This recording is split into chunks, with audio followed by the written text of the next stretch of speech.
and then slip, slip, knit, knit one, and turn. This is going to result in, I think you can sort of see it already, kind of a pointy heel. The number of stitches that you have in that middle section will govern how pointy the heel is.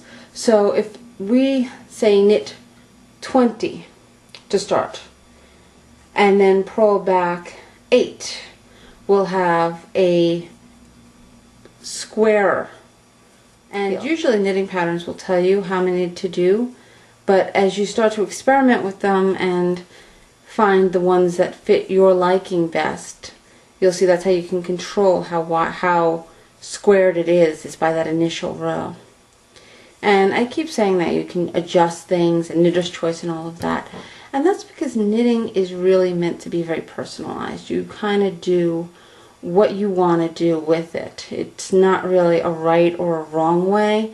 It's what works. It grew up as very much a little cottage industry. It wasn't thought of as any sort of official, this is the right way to knit. It was more, let's try to figure out what's going to get the thing to do what we want it to do. And hundreds of different people came up with hundreds of different answers, and all of them are correct. My favorite quote from Kipling is, there are 69 ways of constructing tribal lays, and every single one of them is right. And that applies as much to knitting. There's 100 ways to do the exact same thing, and if it works, it's all right.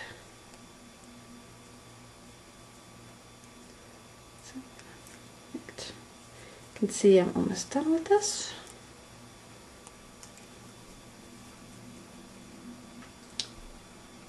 Of course, there are some things that shouldn't be knit.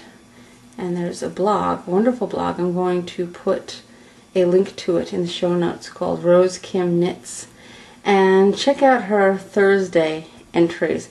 She finds the most bizarre items on the runway, knitted items on the runway, and features it on her blog. One time, I believe it was in August, it must have been about 100 degrees out, she found this poor little waif of a model. The model must have weighed 100 pounds soaking wet, wearing about 200 pounds of wool. It looked like it was spun to about the density of ship rope, like what they tie a ship to the docks with, and knit up on flagpoles. It was enormous.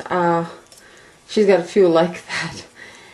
And so she features those on her website. It's absolutely hysterical. I'll post a link to the link in the show notes. You should check that out.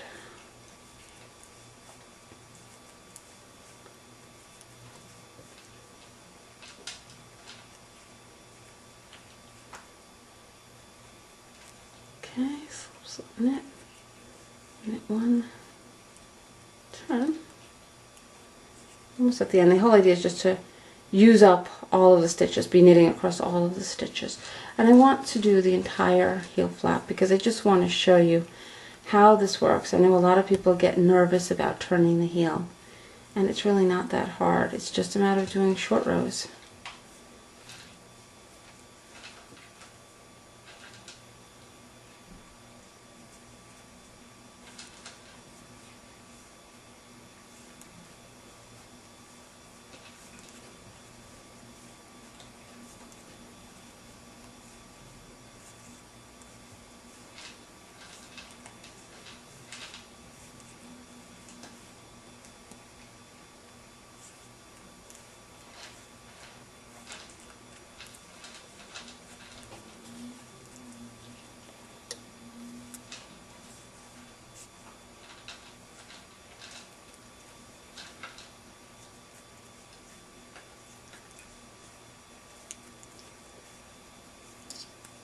This is going to be our last knit row.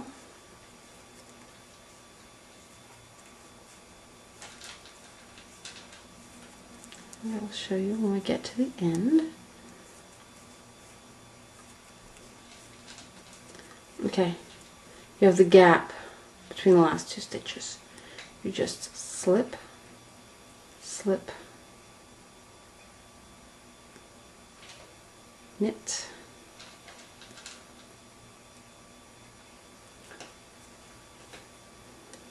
And that's all you need to do with the knit row. Once you've got to that part, your last knit row is done.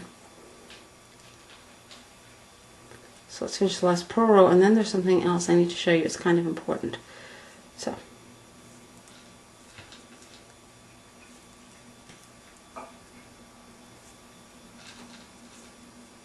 and there are other ways to turn a heel. This is a common one, but there are many, many others.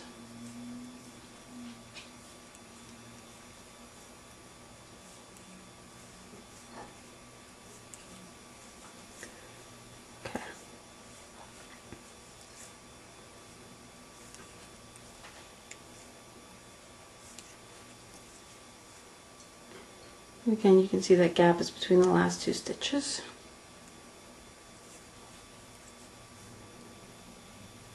So you go into these two, you purl two together. Now you can't pick the gusset up right here, because what you're going to be doing is effectively knitting backwards, and this will become the outside of the tube, and this will become the inside, and you don't want that. You're going to need to start to pick the gusset up from here, so that you'll be knitting with this on the outside, with the correct side on the outside. But of course your yarn is over here, and the quick way to do that, just something important to remember, especially if you start to see the foot of your sock going inside out, is to just knit across all of these stitches. The last row should be a knit row. So just knit across. Very simple.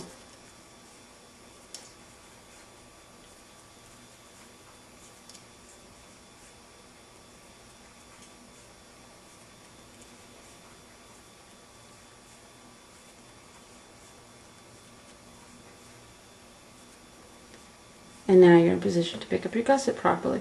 And you can see that where the sock had been going down the length of the leg, now it's turned for the heel, and when it starts to work the foot, it's going to start working out this way.